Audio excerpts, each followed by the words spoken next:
It may not be the most popular genre in the film industry, but gangster or crime-related films have definitely made an impact on history.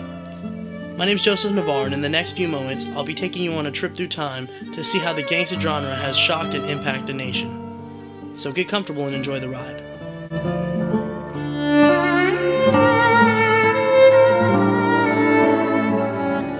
One film that really made a mark and claimed the title as the first gangster movie would have to be D.W. Griffith's film titled The Musketeer of Pig Alley in 1912. The Regeneration in 1915 also displayed violent lawlessness on the streets of New York.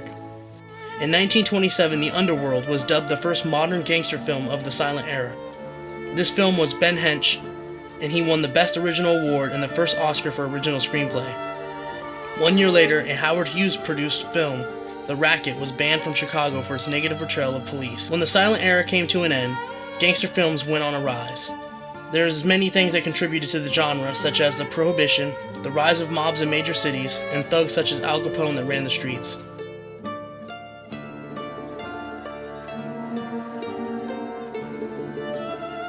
The Lights of New York was accredited as the first sound film in 1928. From there, the genre began to bring in a larger audience. In the early 30s, Warner Brothers joined in on the profits that the genre had to offer, making classics such as Little Caesar,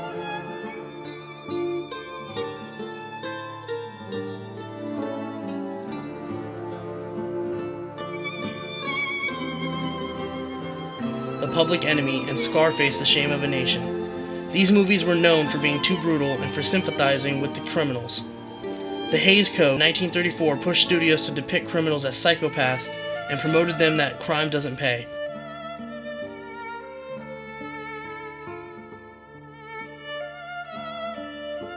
To meet this criteria, studios started showing films from the other side of the law.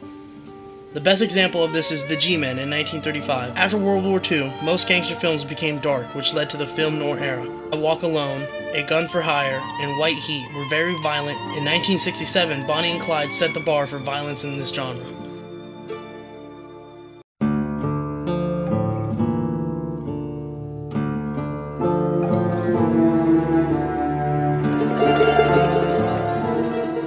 In 1972, studios started to focus on organized crime once again, with The Godfather Parts 1 and 2, and set a new tone for gangster movies. The Godfather Part 2 was the first sequel to ever win an Academy Award for Best Picture. One of the stars of these films, Al Pacino, became known for doing gangster films. In between the 80s and 90s, there wasn't many gangster films that stood out except for the remake of Scarface in 83 and The Untouchables in 87. Some of the newer movies from 2000 and on are Gangs of New York, American Gangster, and the new film coming out this year, Gangster Squad. Gangster films in today's society are still popular. I would say more so now than they used to be, with the rising gang culture in and out of the prisons across the nation.